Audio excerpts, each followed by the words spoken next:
Olá pessoal, sejam bem-vindos a mais um episódio do podcast Ciência da Bola. Eu sou o João Vitor, estou novamente com convidados especiais aqui no nosso podcast aqui presencial. Tenho certeza que vocês estão gostando desse formato. E se estiver gostando, já coloca aqui o curtir, se você está no YouTube, se você está ouvindo no Spotify, Apple Podcasts, marque também como favorito. Se chegou pela primeira vez, se inscreva e compartilhe com colegas para que eles possam acompanhar também o trabalho que a gente faz aqui. E hoje, principalmente se você é fisiologista, preparador físico, se você está estudando educação física, esse papo vai ser para você, porque nós vamos conversar muito sobre como funciona o papel do fisiologista do esporte aplicado ao futebol dentro de um clube. Também vamos falar um pouco de como a ciência do esporte está nessa área, tanto em universidades, pesquisas pelo mundo, e esse link com clubes de futebol, tá ok? Dois convidados que estão aqui conosco já estiveram no Ciência da Bola em cursos ou até mesmo em outros momentos aqui do podcast, mas aqui no formato presencial, inclusive com uma mesa com nós três, vai ser muito interessante. A convidada, Natália Arnosti, ela é fisiologista, atualmente na equipe do Cruzeiro, equipe masculina, já teve experiência no Atlético Paranaense, e ela é PhD em Ciência do Esporte pela Unicamp. Seja bem-vinda novamente, Natália, aqui ao Ciência da Bola. Um prazer estar aqui com vocês, né, presencialmente, pela primeira vez, né, e que seja a primeira vez de muitas, e que a gente possa construir aí algo bacana, né, como a gente tem feito. E vamos lá, vamos para o nosso papo. Legal, vai ser um papo legal aqui, juntamente com o Lucas Oax, conhecido como o pai dos peladeiros. Ele que é fisiologista atualmente também na equipe do Cruzeiro, na equipe feminina do Cruzeiro, teve experiência em outros clubes, já foi convocado pela seleção como fisiologista em alguns momentos. E ele também é criador de conteúdo digital, ele tem um canal que é o pai dos peladeiros mesmo, né? Lucas Oax, o pai dos peladeiros. Tem um canal interessante que é para atletas amadores. Ele vai explicar um pouquinho de como funciona. Então, se você é um atleta aí de final de semana, fica também de olho aqui nas dicas que o Lucas vai dar. Seja bem-vindo, Lucas. Obrigado, sempre um prazer estar do lado de pessoas tão competentes, né? Natália é nosso colega de trabalho ali, a gente está sempre aprendendo, até brinco, só de estar perto dela a gente já sabe aí uns 2, 3 artigos por osmose, que ela é brava demais. E você, João, nessa iniciativa fantástica, né? Levar a ciência para algo que é tão cativante para todos os brasileiros, né? Principalmente para a galera da educação física. Então, o futebol nosso tem evoluído muito e é através da ciência. E então é muito bacana participar do seu projeto e, como disse a Natália, conte sempre comigo aí. Legal. Vai ser uma mesa aqui interessante. Eu vou mais aprender com vocês, porque o conhecimento que vocês têm para compartilhar é muito grande. Para iniciar esse papo, quero entender um pouco mais, até para o público conhecer, que é a função de fisiologia dentro de um clube de futebol. Porque a gente sempre ouviu falar que tem preparador físico, fisioterapeuta, médico.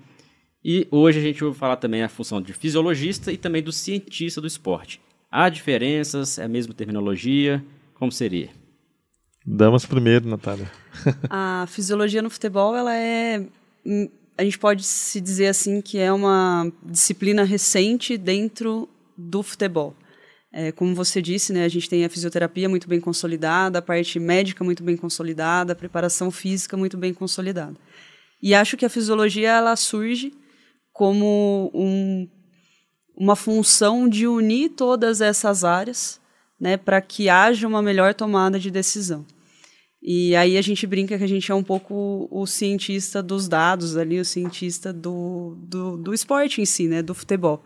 Então a gente capta algumas informações, né, a gente tem como função primordial ali monitorar e controlar cargas de treinamento, fazer avaliações de monitoramento para ver como esse atleta está desempenhando nesse contexto, nesse mundo louco, né, que é o futebol, se ele está perdendo desempenho, se ele está mantendo desempenho, o porquê que ele perde desempenho, por que ele está mantendo desempenho, ou por que ele está ganhando desempenho, né? Então o fisiologista ele vem um pouquinho para auxiliar nessa função, né? O preparador físico muitas vezes ele tem isso dele, né, inerente, assim.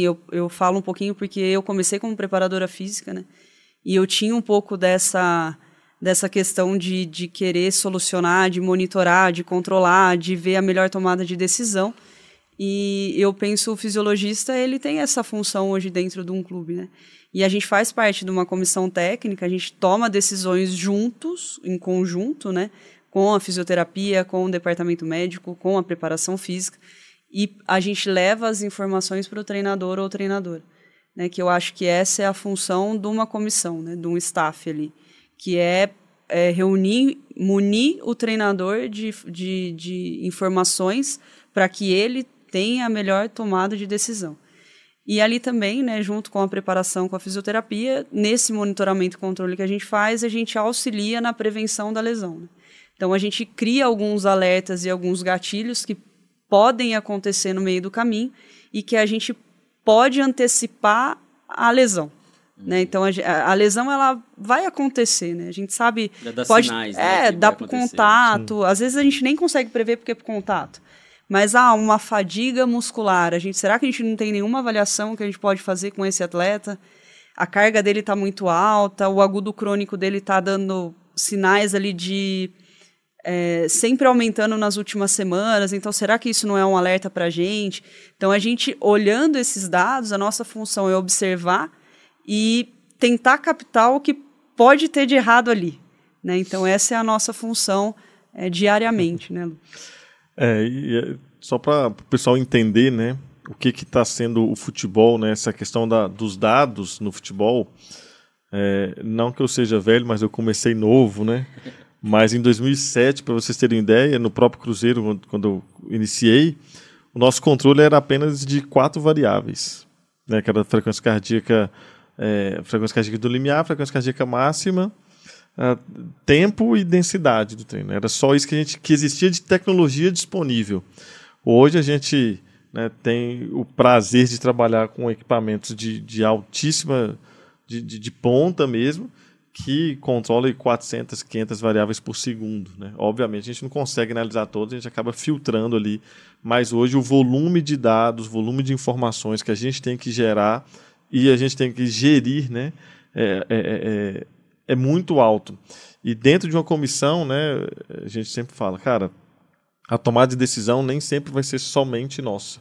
É nosso papel como fisiologista, como cientista de dados, pegar os dados, né, que os atletas geraram lá no campo, transformar isso em informação e junto com a comissão, então ter a tomada de decisão sempre visando o melhor para o atleta, né? Eu até brinco às vezes com as atletas e falo, meninas, a gente precisa fazer isso aqui, não é para o Lucas, não é para o Cruzeiro, é para vocês desempenharem o melhor futebol, para vocês não machucarem, para vocês. Então é sempre um servir ao atleta que indiretamente também vai servir a comissão, o clube e aí os objetivos de um negócio, né? É uma coisa que eu sempre gosto de falar. Cara, a gente está envolvido em um negócio, então todas as nossas decisões elas têm um peso. Tem o peso científico, tem o peso esportivo, mas o pano de fundo disso é um negócio que movimenta aí bilhões de reais e bilhões de dólares no Brasil e no mundo. E tem também a individualidade do atleta, né? Porque você pode ajudar o atleta a ter longevidade na modalidade, principalmente no controle de lesões, como vocês fazem. Então, o fisiologista é como se fosse um profissional que está auxiliando a tomada de decisões de todas as outras áreas. Vocês não estão envolvidos diretamente com o treinamento, assim como o preparador físico cria as cargas, monta os treinamentos. Vocês estão fazendo esse processo, como se fosse uma filtragem para auxiliar na tomada de decisão. Seria algo nesse sentido mesmo? Mas a gente tem uma relação muito próxima com o preparador físico, né? Na montagem, o nosso braço direito ali da comissão é o preparador físico. E como a gente tem esse olhar dos dados, né, muitas vezes, eu quero desenvolver força. Então, a gente sabe que jogos reduzidos acaba desenvolvendo mais aceleração, desaceleração, mudança de direção. Então, aí a gente consegue, com algumas atividades que eles já próprio prescreveram, auxiliar nessa melhor dinâmica da atividade. Ou o que a gente pode alterar nessa atividade, aumenta campo, diminui campo, aumenta atleta, diminui atleta, põe apoio, não põe apoio, que também facilita e atinja o objetivo do preparador físico, né? Então, com esse olhar que a gente tem dos dados, a gente consegue também auxiliá-lo na prescrição do treino em si. E um novo desafio assim, que eu venho acompanhando, né, é a gente fazer esse link também com análise de desempenho. Sim. Né? Então, cara, a gente... Claro, o poder de decisão, forma de jogar, se vai propor o jogo, se vai ser reativo, isso é do treinador e da equipe de atletas que ele monta. Mas é cada vez mais importante a gente também ter esse conhecimento, porque o treinador fala assim, eu quero fazer um treino hoje de um princípio de jogo de, sei lá, romper linhas. Cara, o que precisa ter na parte física? Porque daqui a pouco ele pode pensar em romper linhas, mas essa configuração do campo não vai possibilitar o atleta desenvolver, por exemplo, uma aceleração máxima, que é importante para romper linhas. Sim. Então, a gente também está tendo mais essa função de não é só ver o número, não é só ver a data. Cara, esse número ele precisa estar vinculado ao modelo de jogo. Uma referência, no caso. Né? Exatamente. E existem softwares, né, hoje disponíveis aí no mercado que linkam com os dados de GPS que a gente consegue baixar os vídeos do analista de desempenho. Então, a gente sobe o vídeo, sobe os dados do GPS e você consegue selecionar determinadas ações. Eu quero ver a aceleração, eu quero ver velocidade de alta intensidade. E você consegue observar se isso foi atacando, se isso foi defendendo, qual foi a situação do jogo que isso aconteceu. É o qualitativo que entra. E né? aí Exatamente. é muito do que o Lucas disse, né? A nossa função também de observar o contexto do jogo, que é o que a gente sempre fala, né? A gente pegar os números, só olhar os números, ele não diz nada. Exatamente. Ele diz muita coisa e não diz nada. Como que a gente contextualiza isso dentro do dia a dia do treino e dentro do jogo, que é o nosso fim, né? A gente quer jogar, quer ganhar, quer ser campeão. Exatamente. Porque muitas vezes já aconteceu, né? Anos atrás, onde a gente não tinha essa compreensão de linkar a fisiologia com a análise de desempenho, que chegava o segundo tempo, você chegava pro treinador, olha, corremos mais pra caramba. Só que, cara, tudo errado. Todas as substituições que o treinador fez, o cara errava a bola, o cara não segurava a bola na frente, aí, olha só meu zagueiro, segundo tempo, tanto que ele correu. Cara, mas quando você vai ver o jogo, foi as ações táticas que ele teve que fazer, que geraram essa alta demanda física, elas foram tipo assim, fora do contexto de jogo do que a gente quer. Eu prefiro que o meu zagueiro chegue no jogo, né, chegue após o jogo ali com uma distância em alta intensidade baixíssima, sinal que a gente não foi atacado. E não que ele está mal fisicamente. Então, se você analisa só o número, você pega, o zagueiro, olha o meu zagueiro aqui, não está correndo nada. Mas, cara, o time está certinho, o zagueiro não tem que correr. Está encaixado. Né? Ou então o contrário. Cara, olha só, aqui fizemos essa alteração, colocamos o atleta A, o atleta B, o atleta C. Cara, não ficamos com a bola, olha o tanto que a gente correu a mais. Então, esses cenários, a gente está com os dados, mas a gente leva para a comissão técnica e aí a gente tem que ter, que é uma coisa que eu sempre sofri, né? Sempre sofri não. No início da carreira eu sofri muito novo de como falar e quando falar com a comissão. Então, às vezes você chega ali, você tem a informação correta, mas, cara, usou o momento errado ali de passar... o treinador pegou uma birra, pronto. Aí você já cria uma barreira para você passar a informação para ajudar o treinador. Então, esse conhecimento da parte tática, né, mais esse conhecimento para a gente adquirir, né, é fundamental para que quem quer ir entrar nessa carreira como fisiologista, que é maravilhosa, a gente está aqui mostrando, né, o lado positivo, lidar com o atleta, ver essa evolução. Às vezes a gente pega o atleta ali, chegou no início do ano, cara, pouca distância em alta intensidade, pouca quantidade de acelerações, e aí você vai modulando ali, você vai vendo a evolução dele com o passar das semanas, é muito bacana, e quando isso representa no jogo, então, é maravilhoso. Mas é mais uma área que a gente precisa se aprofundar dentro do nosso limite ali, para poder agregar a comissão técnica e o atleta. Até para fazer esse link, essa comunicação entre o conhecimento que vocês têm para passar, a leitura dos dados, porque também não adianta vocês terem uma boa leitura e na hora que for passar para o treinador não chegar de acordo. Talvez vocês devem concordar comigo que muito do que a ciência sofre e sofreu de preconceito dentro do esporte, talvez venha nesse sentido. De muitos profissionais que às vezes vêm com a linguagem muito robusta, muito científica, muito metódica para o treinador, para o atleta. E aí, não, lá vem os dados. Correu, ele falou que a equipe correu, mas a gente perdeu o jogo. Poxa, aí também faltou um pouco também de maldade do profissional de explicar os motivos. Vocês sentem isso que está mudando? Como que vocês veem o cenário dos futuros e dos atuais também fisiologistas? Posso começar? Cara, eu acho o seguinte, só existe comunicação se as duas pontas da linha se entenderem, né? Eu acho que esse é um dos grandes diferenciais, acho que dos próximos profissionais. É saber passar informação. É o que você falou, cara, se eu chego lá consciente só porque em relação ao limiar, taxa de produção, o watts, o que, cara, o treinador não vai entender isso. Né? E da mesma forma, o treinador precisa ter esse tipo de conhecimento para poder passar para o atleta. Vamos fechar na linha de 4, cara, o treinador ele entende o que ele está falando, mas se o atleta não conseguir entender e executar, essa comunicação ela não vai ser... Teve uma falha ali. Ela vai ter uma falha na comunicação. Então, para nós fisiologistas que manipulamos ali os dados, cara, saber falar, a forma de falar, quando falar, é outra coisa. Por exemplo, a gente, como fisiologista, por mais que está na comissão técnica, cara, a gente não sabe a pressão que o treinador está passando, a conversa que a diretoria tem, a cobrança dele por um atleta X para trazer. Então, a gente não sabe tudo que passa com o treinador. Né? A gente está ali, está na sala do dia a dia, mas às vezes, peraí que eu vou reunir com o diretor, às vezes empresário. Isso existe. Né? A gente não sabe quais são as pressões que esse treinador está passando para a gente chegar, eu acho que tem que tirar o João porque o João está cansado. Cara, então, esse momento, esse feeling, ele vem da experiência e vem também de sentar, conversar às vezes com o auxiliar técnico do treinador, o preparador físico, saber o momento de falar. Eu acho que esse é um grande diferencial aí para a nossa profissão, que lida com essas informações aí. E sobre esse assunto, eu dou um exemplo muito pessoal, né? Eu fui para a parte prática depois de fazer a graduação, o mestrado e o doutorado. E no mestrado e no doutorado, eu fui atleta, não posso dizer que fui atleta, mas joguei vôlei até o final da faculdade, tinha jogado futebol anteriormente, então eu tinha essa questão competitiva do jogar, do praticar, do competir. Já sabia como que é a linguagem. E eu nunca fui muito do esporte do recreação. Eu sempre quis a competição e o alto desempenho. Eu entrei na faculdade querendo isso.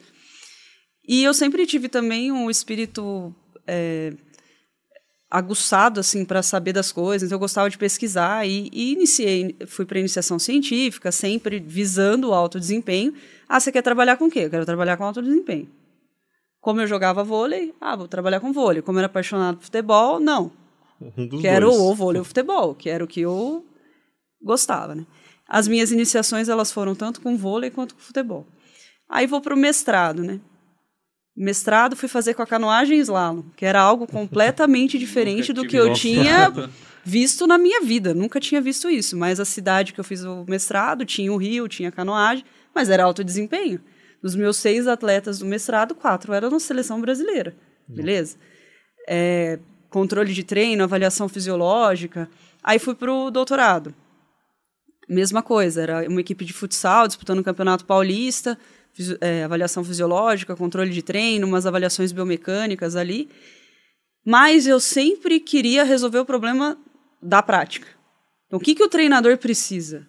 O que essa equipe precisa para ela... E, às vezes, muitas vezes, isso na academia ela não acontece. O professor, o orientador, ele quer o trabalho, os dados, para escrever um artigo. Isso, para mim, não foi suficiente por muito tempo. E eu era muito prática para estar na academia, só que quando eu fui trabalhar, em 2017, quando eu entrei no futebol feminino, eu era muito teórica. Foi um choque de realidade, assim, para mim, crise de identidade. muito grande. Né? O que eu sou? Eu sou pesquisadora, eu sou... E aí eu falei, não, eu preciso... Tanto que o meu primeiro ano, ele foi muito difícil. Eu cresci muito, né, Estava no futebol feminino, a gente dividia a camisa do sub-17 era Corinthians, profissional era Ponte Preta. Então, assim, o futebol feminino naquela época era... Hoje está estruturado, hoje está legal.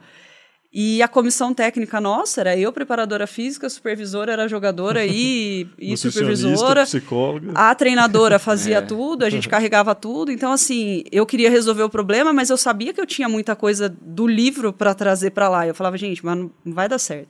Então, foi uma crise assim, de identidade muito grande. E o como chegar na treinadora, na supervisora, elas estão vivendo aquilo ali, a vida delas, o dia a dia, eu estou chegando agora... Né, cheia de bagagem, assim, cheia de livro embaixo do braço. E como que eu resolvo isso? Né?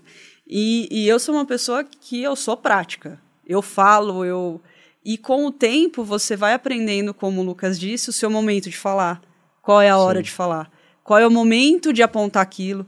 qual briga eu tenho que comprar em qual momento. Você foi aprendendo isso, né? Lá dentro mesmo. Eu fui aprendendo lá dentro, porque eu vim do contexto acadêmico, né? É difícil, né? Até alguém te orientar, ó. Quando você chegar lá, vai ser assim. Vai ser assim, vai ser assado. E eu entrei, eu brinco que eu fui jogada nos tubarões, assim. Tanto de um lado quanto de outro. Mas hoje, eu dou graças a Deus de poder ter vivido esses dois lados, né? Porque hoje eu tenho uma maturidade de o que eu posso e o que eu não posso, ou ainda não, daqui a pouco eu faço isso. Eu sei que eu tenho que fazer, mas agora não é a hora. E eu acho que a gente vai aprendendo isso com o dia a dia e com a experiência, né?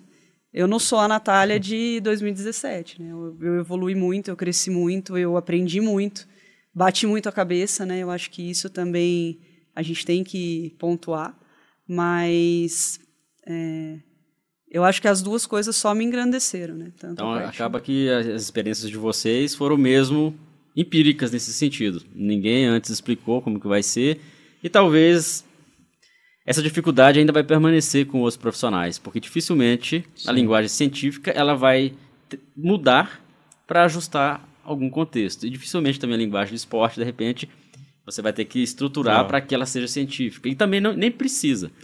Mas eu acho que o diferencial também seria saber fazer o que vocês fazem. Conseguir identificar os dois mundos e criar um cenário que para vocês vai ser eficiente. Então, talvez o pessoal está esperando aqui, o que eu tenho que fazer para entrar no clube? Primeiro, acredito que seja entender muito sobre fisiologia, entender muito sobre futebol, e quando você chegar no clube, aí é com você, é comunicação, você saber fazer esse link, né? Cara, a nossa função, se a gente não souber lidar, ela é muito tênue, né? Você tá vendo o que vai acontecer ali, o atleta tá cansando, o marcador bioquímico tá alterando, a termografia tá aumentando, tá alterada, e você tá vendo e o treinador tá nem aí, cara. Então você chega, se você chega para o professor, se não usar a palavra correta, o cara vai acabar machucando da mesma forma. E você vai criar um problema para você no restante da temporada, que é esse atrito com o preparador físico ou o treinador. Né? Pô, eu, por exemplo, eu não vou negar que eu também já errei assim. Com 22 anos, a gente estava subindo com o Ceará para a Série A e assim, trabalhando com treinadores de ponta que o que eles tinham de experiência quando jogador é o que eu tinha de vida. Então, por exemplo, tive o prazer de trabalhar com o PC Guzmão, por exemplo, jogou, foi campeão brasileiro, depois foi para a seleção, enfim, tudo isso aí. E muitas vezes eu chegava e ele falava, Lucas, calma que eu sei o que eu estou fazendo. Entendeu? Então, mas serve de crescimento, de aprendizado, agradeço demais ele. Todas as comissões que a gente passou ensinaram a gente de alguma forma e... Né, fica aqui até meu pedido de desculpa aí para alguma comissão, se a gente chegou na sala ali meio afobado, mas era sempre no sentido de ajudar. Mas, assim, é um crescimento. Então, para quem está querendo, né, entrar nessa área, né, entenda, cara, a gente é mais um auxiliar do treinador. E, como auxiliar, a gente tem que saber o momento de falar, tem que saber o momento de conversar, tem que saber com quem falar. Às vezes, você é mais próximo de auxiliar técnico, que é o amigo do cara de infância, que é mais fácil você falar nele. Cara, conversa com o treinador lá, porque está acontecendo isso, a gente precisa controlar isso. E aí o cara vai facilitando para você ali, mas não tenha dúvida, galera, quem for entrar vai dar umas cabeçadazinhas, faz parte, paciência, que o crescimento vem justamente daí. E a função de cientista do esporte, o cientista de dados, é a mesma coisa da fisiologia, ou são apenas terminologias de clubes diferentes? Eu acho que hoje muito se fala da ciência dos dados, né? E existem alguns profissionais sendo contratados em alguns clubes para isso. E é como se fosse um big data de várias situações, né? Então, da parte física, da parte de análise, da parte... E aí você consegue construir o atleta de uma maneira geral. Como ele é físico, como ele é técnico, como ele é tático. E aí você começa a casar essas informações, você perde um atleta, por exemplo. Eu perdi um ponta direita, que as características dele eram essa. Aí você vai nesse big data, nesses dados, e você consegue achar uma pessoa similar, com a característica similar a esse atleta. Né? Então, hoje, o cientista de dados dos clubes, eles ajudam muito o mercado, né, para essa busca de jogadores, como também eles fazem essa rede, essa linha de informações, né, para você até conseguir fazer links diferentes para solucionar problema desse jogador que você já tem. Né? Então, eu acredito que vai um pouco nessa linha. Eu acho que vai alia um pouco aquilo que eu comentei da quantidade de informações que a gente tem hoje em dia, né? Então, por exemplo, a Natália tem doutorado. Cara, se for para a Natália aprender um mecanismo de machine learning, de linguagem Python, cara, ela vai aprender porque ela é inteligente para isso. Tá? Pô, Unicamp, doutorado, ela vai ter condições. Agora, quanto tempo vai durar para a Natália ter essa expertise? Então, hoje, o futebol profissional, o esporte profissional tem tanta informação que a gente carece de profissionais de outras áreas para nos ajudar. Então, às vezes, um cientista de dados, a gente vai chegar, cara... O aparelho que a gente trabalha lá é 400 informações por segundo diferente. Já pensou se tem um cara ali para poder, daqui a pouco, fazer uma inteligência artificial, uma machine learning, trabalhar esses dados de maneira mais fáceis, para a gente pegar o histórico, tentar traçar padrões. Cara, a gente, como fisiologista, a gente não consegue fazer isso. A gente tem ideias. Exatamente. Então, agora, como... Exatamente. Então, um analista de dados, um cientista de dados, ele vai vir para agregar isso. Cara, estou com uma dúvida nisso aqui. Esse trabalho do dia tal, analisa aí quantas vezes esse trabalho se repetiu. Tal. Então, o cara ele tem essa expertise e vai agregar muito. Vai agregar muito mesmo. Então, eu acho que esse é o futuro. Assim, os clubes terem pessoas, terem departamentos para lidar com essa informação, essa quantidade de informações que a gente está falando aqui, né? Eu cito 400 variáveis por segundo, é só da fisiologia. Imagina análise de desempenho, tomada de decisão no campo, né? Outras áreas. Então, assim, é realmente uma big data, uma big data mesmo, gigantesca. E a gente tem um exemplo legal disso, que é um pessoal de um software que é utilizado na Premier League, que eles conseguiram diminuir a lesão dos atletas. Pelo um alerta que o software dá, por conta de várias junções de carga, de bem-estar, de bioquímica, de entradas no departamento médico, de ações dentro do jogo, de quanto ele acelerou, desacelerou, qual foi a velocidade, se ele precisou marcar, se ele precisou defender. Então, eles jogam tudo isso numa nuvem, isso gera um algoritmo, e isso fala se esse atleta tá para machucar ou não. Foi criado pelo próprio clube? Não, é da Premier League. A Premier League tem essa ferramenta, né? E eles estão vendendo para outros clubes. Inclusive, eu não sei se eles conseguiram entrar no Brasil ainda, mas tinha essa... Eles queriam chegar, que isso acontecesse. Uma hora isso vai chegar, acontecer. Então, isso é a tendência mesmo. E se a gente tiver uma pessoa dessa, né? Porque a gente tem nossas ferramentas, nossos algoritmos lá, que a gente acaba casando informação, carga de jogo, carga da semana, termografia alterada não, bioquímica alterada não. A gente consegue fazer uma prontidão desse atleta. Mas o quanto maior o número de informações que você tem, maior a precisão que você tem. E se você tem precisão de prevenir uma lesão, você está sendo também econômico para o clube. Sim. Porque o quanto custa um atleta no DM? Ficar meses no DM, jogar, né? Vai contratar um outro atleta. Se eu puder deixar ele fora 2, 3 sessões de treino e prevenir que ele fique um mês fora, para o clube é muito melhor. E a gente consegue isso através dessas informações. E é engraçado que tem até um estudo, se não me engano, foi da temporada de 2019 da UEFA, que os clubes que lesionaram menos tiveram menor impacto econômico e melhor desempenho técnico. Então, cara, imagina para um clube, que seja clube grande, médio ou pequeno, o impacto financeiro de você perder o melhor jogador do seu clube. Né? Para clubes grandes, então, por exemplo, é algo que eu sempre comento, né? O Flamengo, por exemplo, perdeu o Bruno Henrique na outra semana contratou o Cebolinha. Né? Mas olha, o Cebolinha agora que está se adaptando com o Tite. Né, assim, resultados de campo, né? Então olha o impacto financeiro que foi. Ele continua pagando o Bruno Henrique e tem que trazer o Cebolinha. Gasto dobrado, exatamente, até mais. Exatamente. Então o Cebolinha vem da Europa, com tempo para adaptar. Então essa ferramenta, né, da Premier League, cara, ela vai chegar no Brasil e vai agregar demais, porque até o gestor hoje já tem essa visão. Não é um gasto, é um investimento. Não é um custo, é um investimento. E aí que repercute tanto na parte financeira do clube, quanto na parte esportiva, técnico-esportiva. Não sei o valor, mas se essa ferramenta custa 100, 150 mil dólares ano, é barato. Para o clube, você pensar a longo prazo, é um barato. Investimento. Exatamente. Até queria entrar um pouco nesse assunto, porque hoje a gente vê um crescimento muito grande da inteligência artificial em diferentes setores. E o esporte, claro, não vai ficar de fora.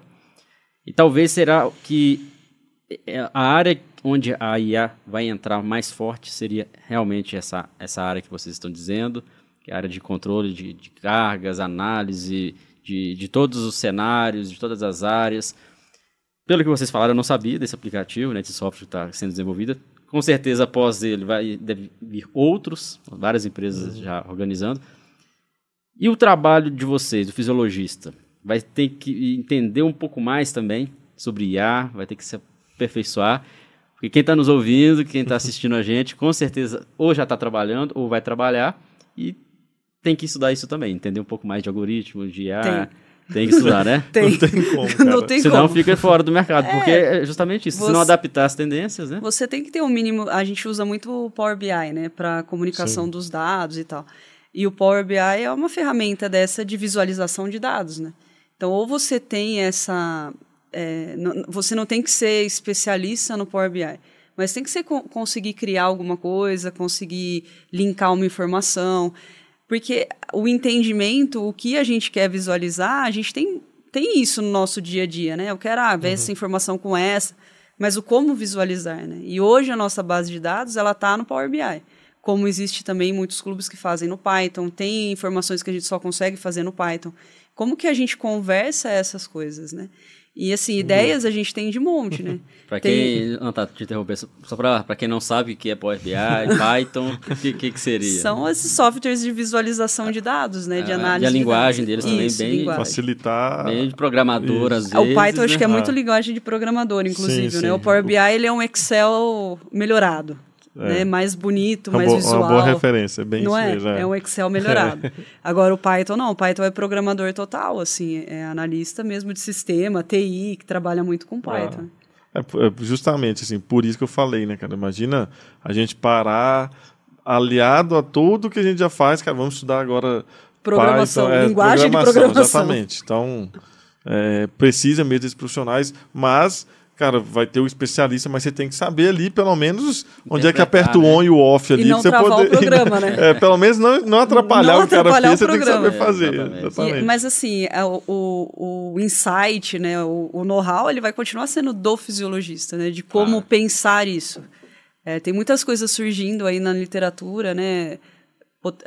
Curva potência-velocidade, como que a gente pode trazer isso para o nosso dia a dia... worst case cenário, que agora a gente tem de 1, 5, 3, 5, 10 minutos. Será que a gente não consegue fazer uma média móvel? Eu já estou pensando um monte de coisa. E a gente tem conversado isso lá dentro do Cruzeiro, né, de como a gente pode desenvolver. A gente tem um pessoal dos dados lá que tem nos auxiliado. Então, acho que o know-how de o que a gente quer ver, a gente tem. A gente tem que ter um entendimento mínimo para não travar a ferramenta. Mas a gente também tem que saber passar para o analista o que a gente quer observar. Né? Então, a gente vê já essa evolução muito rápida dentro do esporte. Né?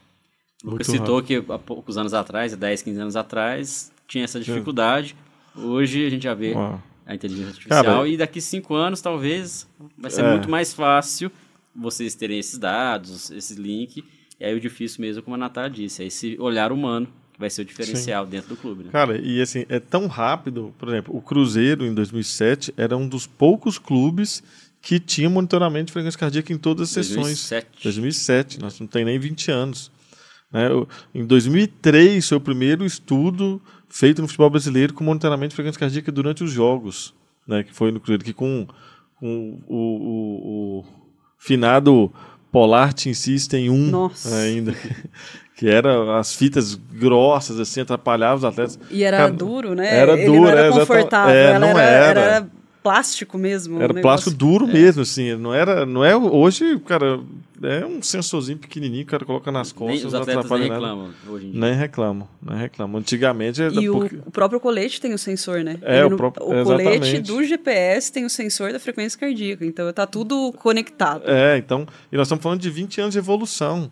E a gente vê cada vez mais chegando informações, cada vez mais chegando ferramentas, chegando soluções pra gente. Então, para quem está aí, que quer entrar no futebol, cara, não vai ter como, vai ter que aprofundar, vai ter que estudar, vai ter que sair só do Macardo ali, do livro da fisiologia, vai ter que dar uma aprofundada nessas tecnologias. E vai ter que ter feeling. E vai ter que ter feeling, exatamente. Vai ter que ter essa... É um desafio, mas o esporte exige isso, né? Se para um atleta, para um treinador, necessita dessa formação.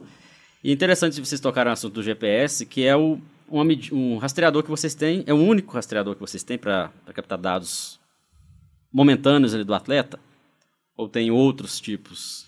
Por exemplo, até cheguei a ver que existe alguns aparelhos que acopla na chuteira do atleta para mais voltado para acelerômetro, não sei como que funciona. Um potencímetro. O PlayerMaker, ele tem as questões, que é esse que coloca na chuteira, ele tem essa questão inercial, né, a questão do GPS em si, não a inercial. E além disso, além dos dados de distância e alta intensidade, você também consegue ver quantas vezes o atleta bate na bola com a perna direita, o atleta bate na bola com a perna esquerda, qual é a velocidade que ele faz essa ação com a perna direita, a velocidade com a ação na perna esquerda, comprimento de passada perna direita, comprimento de passada perna esquerda, e aí a gente já começa a pensar algumas coisas, né? O atleta teve lesão? Será que ele manca para um lado? Qual é a diferença da passada? Desequilíbrio, qual é a força que ele usa numa perna, qual é a força que ele usa na outra? E esse dispositivo ele tem sido utilizado muito em jogos também, que agora foi liberado. E é interessante porque a gente tem as avaliações 48 horas. Um adutor pesado, mas será que ele usou mais a perna? Por exemplo, o adutor direito pesado. Mas ele teve uma mudança de direção maior para o lado direito, que ele precisou utilizar o adutor. Ele usou mais essa perna para passar, usou essa perna para finalizar. Qual foi a velocidade que ele chegou? Será que tem uma relação do jogo do que ele executou de fundamentos, técnicos, táticos, no jogo com o desempenho da termografia? Essa é uma outra pergunta que a gente pode responder. E aí precisa de tecnologia. Exatamente. E você citou a outra também, a termografia também é muito utilizado. Para quem não sabe o que é a termografia, o que seria? Cara, termografia, para quem está aqui e nunca viu, é uma câmera, tá? Pensem numa câmera, mas a lente dela é diferente. A lente dela capta diferenças de temperatura da superfície. Então a imagem que é projetada ali é uma imagem É infravermelho que utiliza? Não é infravermelho. É uma tecnologia que ela consegue captar o calor. Basicamente isso, o calor. Então, para quem gosta de filme de Hollywood aí, que tem a cena lá que o cara usa o óculos para ver a temperatura, é aquilo ali, só que bem mais aproximado. Então, a gente consegue ver a diferença de temperatura no membro inferior. Então, se a posterior está mais aquecida, se a anterior está mais aquecida. E aí a gente vai fazendo as análises.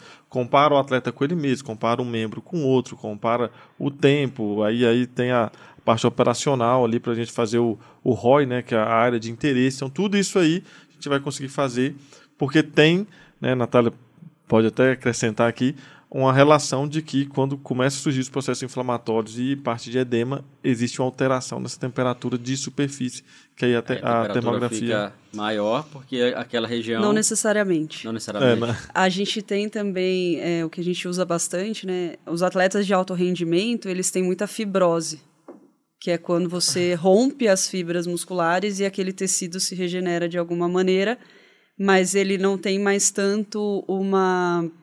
estrutura contrátil. Assim. E ele não tem muita irrigação sanguínea, vamos dizer assim. Então ele fica ou aquele buraco, ou que a gente vê muitas vezes nas pernas dos jogadores. E esse local, ele é frio. Porque não tem irrigação. Porque não tem calor ali, ele não gera o calor. Então, se eu tenho, por exemplo, no posterior, que eu tenho essa zona que não tem essa ativação muscular, se em algum momento isso aquecer, é ruim. É um sinal de alerta ali para mim. Mas se eu tenho musculatura normal e aquela região esfria, eu posso ter um risco de lesão grande por estar frio. Então, não necessariamente o estar quente é ruim. É ruim os dois extremos, o frio e o quente. E a gente usa também, existem alguns padrões de lesão, né? Então, a lesão muscular, ela primeiro esfria, depois ela esquenta a região. Então, a gente vê um gráfico muito assim, né? Eu tenho o gráfico de assimetria muito grande entre um membro e outro, porque uma perna está fria, a outra está quente. E as lesões ligamentares, elas já são ao contrário. Fica muito quente a região, né? Então, o joelho, inflama, LCA, né? Inflama muito. Então, aquela região, ela fica muito quente. E existem alguns ranges, né, que a gente aceita ali que a gente entende como aceitável, mas como o Lucas citou também, né, a gente sempre compara o atleta com ele mesmo. Então, se o atleta ele tem um perfil de ter um membro mais frio que o outro normalmente, então, no jogo, a gente entende que isso aconteça também, que ele tem um membro mais frio que o outro, o padrão dele é esse. Se em algum momento isso iguala, é um sinal de alerta, porque o padrão dele é um frio, um quente. Se eu igualei, eu tenho risco de alguma coisa, sobrecarga, e aí eu vou ver quanto foi o GPS desse atleta no jogo, quantas ações ele fez no jogo, ele acelerou, ele desacelerou, ele teve sprint. Semana, né? Como é que foi a semana? Como foi a semana. Então, todas essas informações a gente tenta responder se a gente vê uma termo alterada. É muito interessante, porque tá ficando muito claro o que vocês fazem no dia a dia. Vocês muita coisa, trouxeram aqui os dados, por exemplo, você explicando como que é, olha, aqueceu aqui a região, tá, mas o padrão do atleta, sim, mas como que foi o jogo, correu tanto, correu aceleração, sprints e tal. E aí tem que ter esse conhecimento. Tem que ter esse conhecimento do jogo, entender o cenário. Então tá ficando mais claro que se não entender de futebol, dificilmente você consegue trabalhar como um fisiologista em qualquer esporte. Se não entender daquele esporte, como você citou da canoagem, fica difícil, né? E também, né, João, assim, às vezes, dentro do mesmo campeonato, com a mesma comissão técnica, o treinador entende que vai usar o atleta em outra função. E isso vai gerar outro padrão. Outras adaptações para o atleta. E é por isso que eu sempre bato na tecla. Cara, a gente tem que saber mais, sim, da parte tática, não é só... Porque, esse jogo a gente vai ser mais reativo, né? Então, ou seja, a gente vai precisar de mais sprint. Cara, aquela semana, aí a gente tem que conseguir conversar com o treinador. Olha, o atleta A, nas últimas 2, 3, 4 semanas, ele teve esse padrão de distância e alta intensidade porque a gente jogava dessa forma. Para a gente mudar o que você deseja, para a gente poder controlar para o cara chegar no jogo, porque senão sai de... Um exemplo, só para ficar fácil, de conta de padaria, só para a galera entender. Sai de 1.000 metros acima de 25 km por hora, aí o cara de repente chega na quarta-feira e já fez 1.500. Aí vai pensar que tem alguma coisa errada. Exatamente, só que aí, cara, aí você começa a ver a termografia, opa, alterou aqui, mas, cara, por que alterou? Cara, porque vai mudar o modelo de jogo. O texto ali foi diferente. Exatamente. Então, essa visão cada vez mais contextualizada do atleta dentro do padrão de jogo, dentro da função, né? O que está acontecendo nas cargas dele, para a gente poder chegar com um bom tom, um bom momento, com um bom feeling para falar, professor, o João aqui, ele tá mudando o padrão dele, a gente precisa dar uma controlada para o João poder chegar no jogo aí inteiro e dar o bicho para a gente, né, Natália? É isso aí. E hoje, no futebol, é preferível que o atleta ele execute mais de uma função dentro do jogo, ou ele saiba realizar mais de uma função. E a gente tem alguns exemplos aí de um atleta que ele é volante, em alguns momentos ele teve que atuar como lateral. E a termo dele, quando ele é volante, ele tem os adutores muito bem marcados, porque ele acelera, desacelera, muda de direção, né? Ele está ali marcando o tempo inteiro. Já quando ele é lateral, a gente observa o posterior dele alterado, coisa que ele não apresenta se ele está na função de volante. E se eu não entendo do jogo, nossa, perfeito, mas por que o posterior de fulano tá desse jeito? Sendo que não é o padrão dele. Perfeito. Mas a hora que ele foi para ser lateral, onde eu tenho essa função de ir para o fundo, voltar para marcar, eu preciso ter mais velocidade, é outra característica. E até para montagem do treino, né? Sim. Como vocês disseram, se o treinador quer mudar ali a posição ou a característica da equipe, vai ter que treinar também daquela forma. Vai. Exatamente. E aí você tem que fazer esse controle diariamente, não só depois do jogo, depois daquela partida, mas exatamente, já preparando para as próximas. Né? Isso é legal para quem, né, por mais que pode parecer difícil, então, é isso que não deixa a gente ser monótono, né? Cara, isso que deixa a gente animado. Isso que deixa a gente animado. Pô, essa semana, vamos jogar contra o time tal. Professor, e como é que vai ser? Vamos manter? Vamos, não vamos? Ó, tô pensando em pegar o João aqui de volante, cara, vou colocar na lateral, que ele tem um bom cruzamento e esse time tem dificuldade na bola, o time que a gente vai enfrentar toma bastante gol de bola aérea, vou colocar o João na direita pra gente ter mais bola aérea. Cara, muda todo o cenário, toda semana a gente tem que estar sempre em contato, um bom ambiente, uma boa leitura, uma boa comunicação para que, né, o atleta desempenhe a melhor função e assim a gente alcance os nossos objetivos. E é outra curiosidade, né? Eu sou apaixonada por quebra-cabeça. Para mim, isso aí é montar quebra-cabeça. A gente está achando sempre o que encaixa, a carinha de um com a carinha do outro. Então, a termografia encaixa aqui, a carga encaixa ali. Então, esse é o resultado que a gente tem. Se não for curioso, curiosa, também dificilmente vai conseguir atuar nessa função, né? Exatamente. Tem que estar sempre buscando ter essa curiosidade. Legal, falamos já de todo o cenário, de como que é o trabalho de vocês. Espero que tenha ficado claro para o pessoal. E vamos conversar um pouco sobre lesões, que é o grande vilão do esporte. E vocês também devem ser o grande vilão que aparece ali no dia a dia de vocês. Eles não querem que as lesões aconteçam. Elas vão acontecer, é inevitável. Não existe nenhum clube no mundo que não teve atleta com lesão. Seja lesão por realmente pancada, né, uma contusão, ou uma entorse, ou um estiramento, que aí já são lesões que não têm contato. O Lucas, inclusive, de tanto saber que a lesão é uma grande vilã dos atletas, que ele identificou que também é vilã dos amadores. Dos atletas amadores, exatamente. E por isso que hoje ele é o pai dos peladeiros. Conta pra gente um pouco sobre esse cenário seu, né, de lesão dos amadores, para depois a gente aprofundar para os profissionais. Vamos lá, assim, a gente precisa entender que a lesão ela é sempre um processo complexo, né?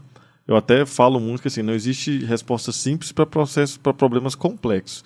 A lesão ela é um fator, ela acontece num cenário multifatorial, né? Nem sempre é só carga ou só pancada. Ela é um fator multifatorial, ela é um contexto multifatorial, mas existem alguns fatores que têm um peso maior, né? E aí, levando para o atleta amador, o que eu identifiquei? Cara, depois de 25, 30 anos ali, fisiologicamente a gente começa a perder força, né? A concentração de testosterona vai diminuindo, massa magra vai diminuindo, e tem o fator comportamental, né? Tá trabalhando mais, tá jogando menos, já comprou o carro, antes andava de bicicleta, hoje já compra o carro, ganhou peso, perdeu massa magra. Então, esses dois cenários, fisiológicos e comportamentais, eu observei, até na minha prática também como personal, que levava o atleta amador, você que está aqui escutando a gente, a se machucar mais. E aí, do atleta profissional ao atleta amador, quando você tem uma lesão, você perde mais força ainda, né? O atleta profissional, obviamente, isso é minimizado, porque a gente precisa dele em performance, tem um staff gigantesco, tem tecnologia de ponta para acelerar essa recuperação. Mas nós, atletas amadores, cara, se a gente machucar, no outro dia tem que trabalhar, e aí fica de repouso, né? É outra rotina. Então, foi a partir desse cenário que eu pensei, cara, eu consigo ajudar o atleta amador a recuperar e prevenir lesões e fazer seu esporte, né? Eu falo mais pro peladeiro porque é de onde eu vim, do futebol, né? Mas a gente tem alunos que são tenistas, corredores, triatletas, que se beneficiam do treinamento, da ciência aplicada ao treinamento de maneira específica para devolver força, para ganhar função nessa musculatura e assim diminuir a probabilidade de se machucar e também diminuir a gravidade da lesão que ele possa sofrer. Então, foi desse cenário que Papai do Céu iluminou. Falei, cara, lança aí a linha de produtos aí para os peladeiros e a gente está aí com mais de 15 mil alunos, né, desde que começou, são mais ou menos 3 mil alunos ativos de consultoria. E você que está machucado, entra lá no perfil lá e garante o seu vaga também, que a gente tem tido resultados assim, com alunos com artrose, com alunos com dromalácia grau 3, grau 4, com alunos com pubalgia. E é muito legal ver esse feedback. E eu falo para eles, galera, o que a gente faz nos clubes, obviamente, né, de maneira adaptada, porque no clube a gente tem estrutura de ponta, né? Outro nível, mas o mesmo princípio, a mesma ideia de treinamento, de contextualizar, de individualizar, a gente consegue levar para o atleta amador, então, poder fazer seu esporte, cuidar da saúde mental, da saúde física, e essa é a forma que a gente trabalha aí dentro do cenário digital. Já vou me inscrever lá. Opa, para você vai ter um cupom de desconto. Então tá bom, obrigado. Mas e no cenário profissional? Os atletas, eles têm essa noção também dessa importância? Porque, por exemplo, você citou atletas amadores, eles buscam isso, porque eles sabem da importância.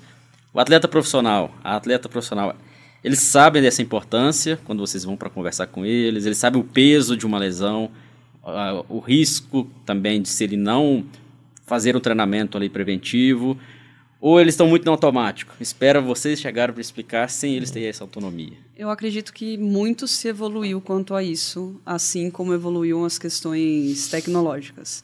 Eu acho que o futebol, anteriormente, ele era muito... A gente ouve, né, falar, a gente viveu um pouco do futebol dos anos 90. Boleirão. Era boleiragem, era cerveja na praia jogando futevôlei, era sair para balada. Eu acho que isso mudou um pouco. Houve uma profissionalização. E houve um entendimento do atleta que ele é atleta e que ele precisa do corpo dele para conseguir ser o que ele quis ser, né, que ele se propôs a ser. Obviamente, tem atleta que tem mais engajamento no que se faz, né, que a gente chama ali de preventivo, KPI, né, o que ele tem que fazer a partir das assimetrias musculares que foi diagnosticado em fisioterapia, nas avaliações de preparação. E aí ele tem uma ficha que ele tem que fazer, ele é reavaliado para ver como isso tem se comportado. Existem dias programados para que isso aconteça, mas, assim, tem atleta que só faz aquilo, tem atleta que quer mais, que faz mais vezes durante a semana. E assim como todos os lugares que a gente tem, né, de profissões na vida, tem gente que se empenha mais, tem gente que se empenha menos. Mas eu acho que isso tem evoluído muito, né? E com as meninas, particularmente, né, é ainda muito amador. Evoluiu muito, mas assim, é amador. A gente tem menina no profissional que tem 31, 32 anos, e a gente tem menina no profissional que tem 16. Então tem uma distância muito grande entre elas. Tem um lastro de treino muito grande. E a menina, às vezes, ela começa a praticar a modalidade muito tarde. Então, ela não tem uma musculatura preparada para aquilo. Então, ou ela entende que ela tem que fazer e se preparar para praticar a modalidade, ou vai machucar. E as mulheres, ainda em agravante, né, nós temos um valgo dinâmico já de quadril mais largo, joelho virado para dentro. Tem as questões hormonais que facilitam também o LCA. Tanto que a gente vê um número de lesões de LCA muito grande nas mulheres, em comparação com homens. Mas é um fator genético, é ser mulher e ter essa função aí, valga, enfim. E o que eu sempre falava muito para elas é: vocês têm que fazer isso por conta disso, disso, disso, disso. E atleta não é burro, né? Então, a partir do momento que você fala que ele vai melhorar, que não vai machucar tanto para as meninas como para os meninos, eles compram a ideia. Isso que é o mais legal. E você vê atleta de profissional masculino comprando ideia. Né? Então, se você for com embasamento, com o porquê que ele vai fazer isso, o que vai melhorar ele fazer isso, o atleta faz, porque ele quer ter uma vida longeva, né? Já é curta a carreira de atleta, né? Já é curta a carreira. Se você não cuidar, pode ser mais curta ainda. E muitas vezes a família depende dele, né? Então, ou dela. Eles têm esse conhecimento, esse entendimento. E como a vida é curta, se ele conseguir prolongar 1, 2 anos, já é muita coisa. Até para estar em alto nível também. Já dá para tomar um sorvetinho 2 anos a mais. E o profissional já dá para tomar um sorvete no final do ano, no final do mês. E assim, eu acho que essa consciência do atleta ela está cada vez maior, né?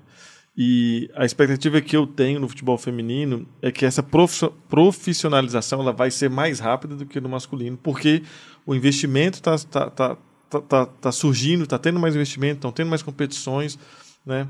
O Cruzeiro, há 2, 3, 4 anos atrás, não tinha futebol feminino. Hoje a gente já tem um time forte, tem treinador de seleção brasileira, né? Está investindo, tem GPS, a estrutura que o profissional tem a gente consegue ter no feminino também. Então, e é engraçado você ver que a própria atleta ela já chega e pergunta: tá, como é que estão meus dados? Né? Então, essa conscientização ela está ocorrendo e ela vai ocorrer, e o jogador de futebol, a jogadora de futebol que tem uma habilidade, que tem uma técnica, que tem um domínio de jogo, que não for atleta, ela vai ficar pelo meio do caminho. Ele vai ficar pelo meio do caminho. Né? Hoje, tanto é que tem surgido aí os preparadores físicos exclusivos dos atletas. Individuais, né? Os individuais. Né? A gente tem aqui, né, no Brasil, por exemplo, o Túlio, que trabalha com atleta de ponta. Então, por que isso? Porque o clube ele tem ali um certo limite e, quando bem casado com o clube, também que não pode correr o risco de atrapalhar, o atleta ele vai fazer ali um treinamento complementar, ele vai alinhar com o preparador físico do clube o que pode ser feito, o que o atleta dele fez. Então, essa consciência, por que isso? Se eu não me machuco, eu tenho mais performance. Se eu tenho mais performance, eu sou mais valioso. Né? O atleta ele é um ativo do clube. O atleta ele mais uma vez, trazendo o cenário, né, de negócio, o atleta ele é uma máquina que tem que dar retorno financeiro ao clube. E para ele também, né? E para ele também.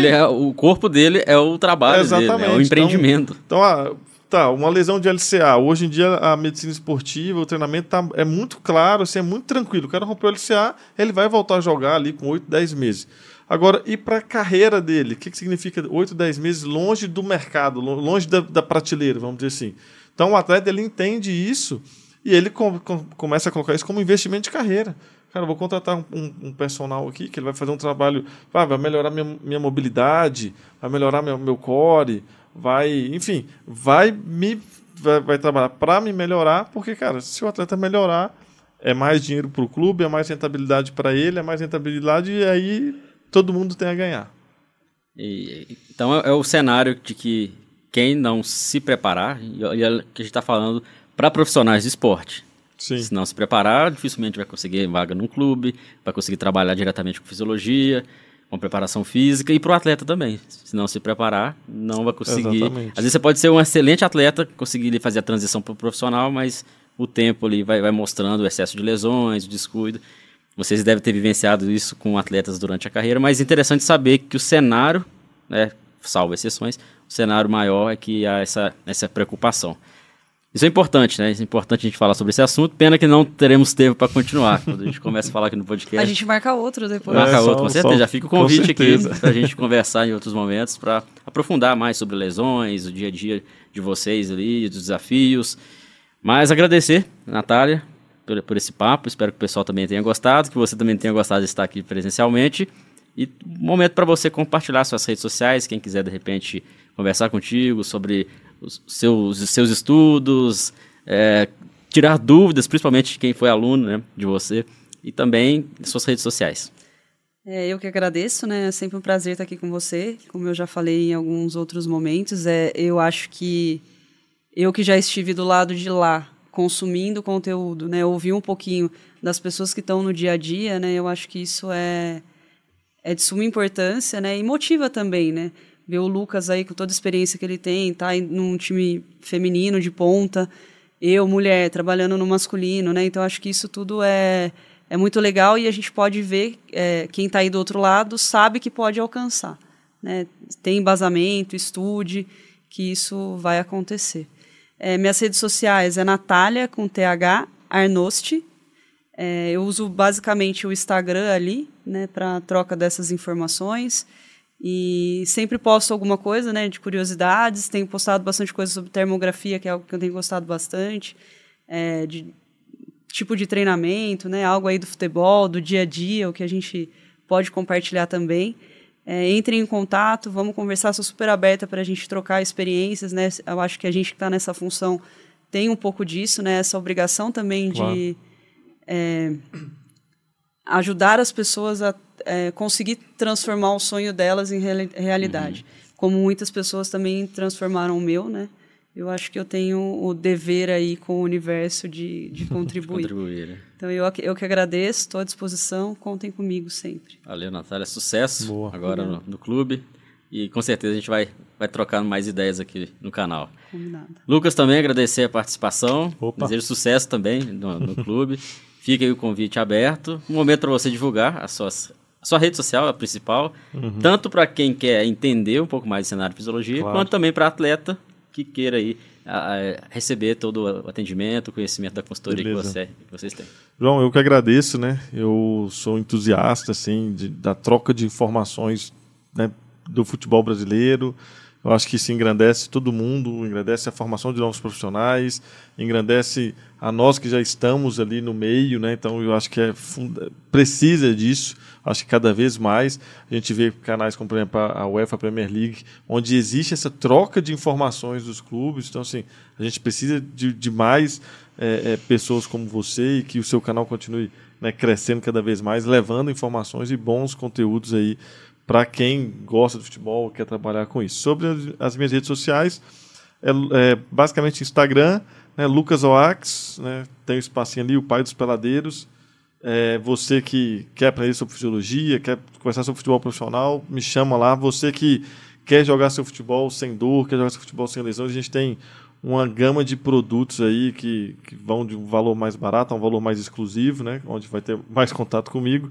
Então, assim, a gente tem expertise para resolver suas dores, suas lesões e você poder fazer seu esporte, né? Não só futebol, mas seja corrida, triatlo. A gente tem alunos aí tem até jiu-jitsu. Acho que o mais estranho, sim, mais diferente foi esgrima. Eu tenho um atleta que machucou o quadril com esgrima legal. E a gente passou o programa de treinamento ali para melhorar o quadril dele. Então, cara, o time dos mazelados é comigo mesmo. Quem tiver machucado aí pode chamar lá no Instagram e vamos trocar ideia. Valeu, Lucas. Sucesso também no projeto, sucesso Tamo no junto, clube. Obrigado. E o convite também para outro momento, você compartilhar mais conhecimento aqui. Só marcar. Só chamar aqui, só chamar. Valeu, pessoal. Obrigado pela audiência de vocês. Quem esteve até o final, deixe seu comentário sobre o episódio, compartilhe aí se você já teve uma lesão, se você é atleta, né? Ou se é atleta amador, pode compartilhar aqui com a gente. E se você está trabalhando no esporte, está estudando, coloca também aqui suas dúvidas, de repente a gente consegue também ajudar. E entre em contato com os dois aí nas redes sociais, vai ser interessante trocar essa ideia, ok? Não esqueça de curtir, compartilhar. Se chegou aqui no canal pela primeira vez e gostou desse episódio, também se inscreva no canal. Na próxima semana eu trago mais um convidado para a gente conversar, bater um papo. Não esqueça de olhar os links aqui na descrição para você conferir os cursos, eventos, também participar da nossa comunidade Ciência da Bola Lab, que é uma comunidade bem legal para você aprofundar ali com outros profissionais do nosso grupo fechado no WhatsApp e ter vários benefícios com parceiros e benefícios também aqui no nosso canal, tá bom? Grande abraço, até a próxima.